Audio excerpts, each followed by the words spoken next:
Se você sofre com lombalgia e está pensando em pedir benefício no INSS, assista esse vídeo até o final.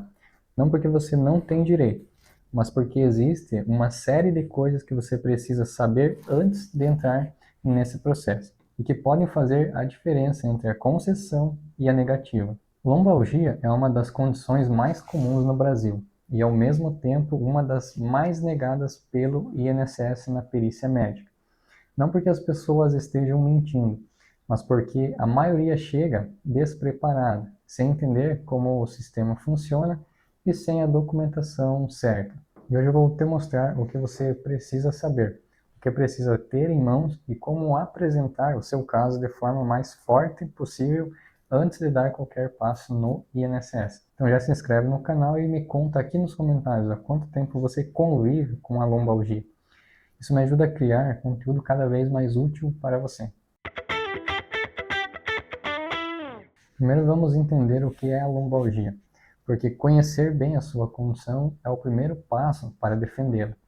Lombalgia é uma dor na região lombar da coluna, naquela parte baixa das costas, logo acima do quadril. É uma das causas mais comuns de afastamento do trabalho no Brasil e também no mundo. Ela pode ser aguda, quando aparece de repente e dura alguns dias ou semanas, podendo ser crônica, quando persiste por mais de 3 meses. E é essa que costuma gerar direito a benefício previdenciário. Lombalgia pode ter várias origens: hérnia de disco, artrose, espondilose, problemas musculares, compreensão de nervo. Cada uma dessas causas tem suas particularidades clínicas e jurídicas. E aqui está o ponto central que você precisa entender. O INSS não nega a lombalgia por má fé. Ele nega porque a lombalgia é uma condição extremamente comum e o sistema foi calibrado para ser rigoroso justamente nas condições de alta prevalência. O perito vai buscar evidências objetivas e documentadas de que a sua dor impede de trabalhar, não apenas de que ela existe. A pergunta que todo mundo me faz é: a lombalgia dá direito a benefício no INSS? E a resposta é sim, mas com uma condição fundamental. É preciso demonstrar a incapacidade. O INSS não concede o benefício por diagnóstico, ele concede por incapacidade comprovada para o trabalho. Então, o que você precisa ficar claro na sua cabeça é o seguinte: não basta ter lombalgia, você precisa demonstrar que essa lombalgia te impede de exercer sua atividade profissional ou qualquer outra atividade compatível com a sua formação e histórico de trabalho. E aqui entram alguns elementos que fortalecem muito o seu caso. O primeiro é a cronicidade. Uma lombalgia que persiste há meses ou anos, com tratamento, documentação e sem melhora significativa, tem muito mais peso do que uma dor recente. O histórico longo demonstra que não é algo passageiro. O segundo é a causa estrutural.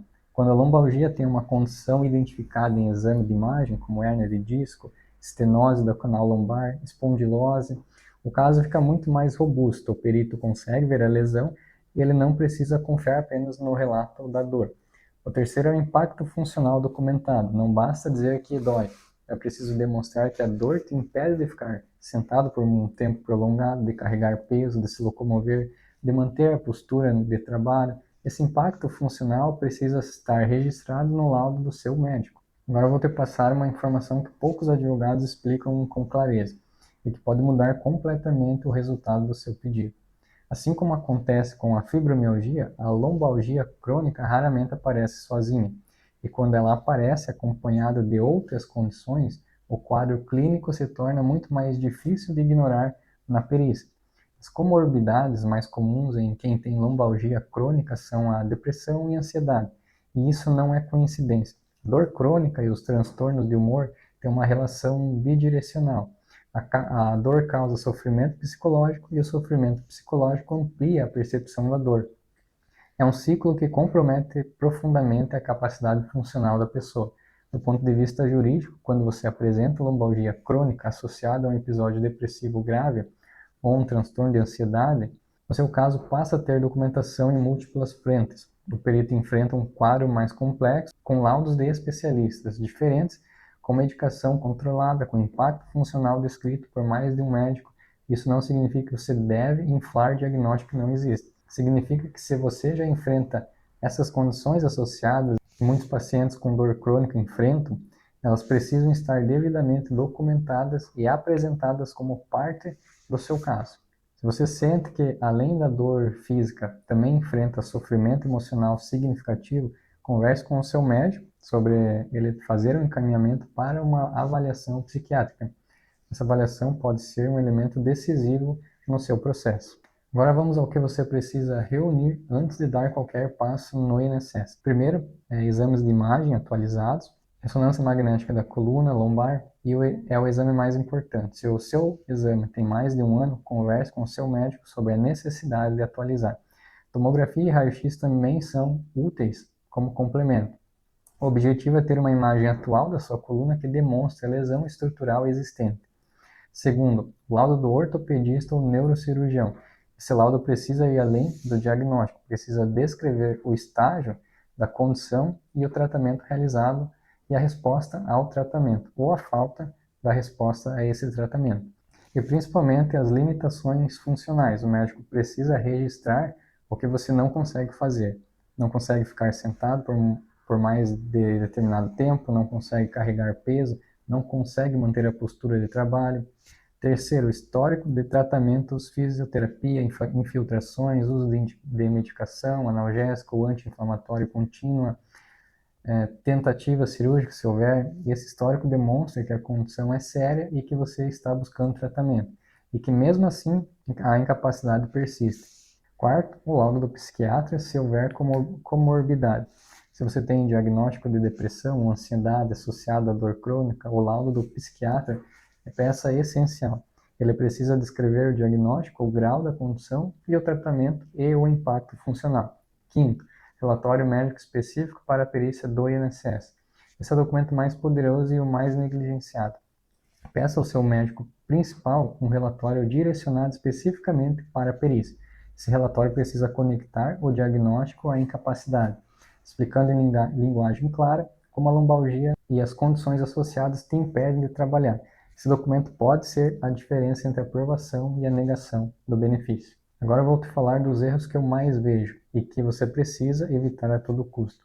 Não vá à perícia sem documentação atualizada. Chegar com um exame de 2 ou 3 anos atrás enfraquece o seu caso. O perito pode argumentar que não sabe sua condição atual. Não minimize a sua dor por orgulho ou nervosismo. Esse é o erro mais comum. A pessoa chega à perícia, o médico pergunta como ela está e ela responde que está indo, que a dor é controlável, que consegue fazer algumas coisas. Isso não é honestidade, é sabotagem involuntária do seu próprio direito. Descreva a sua dor real, no dia comum, não no seu melhor dia.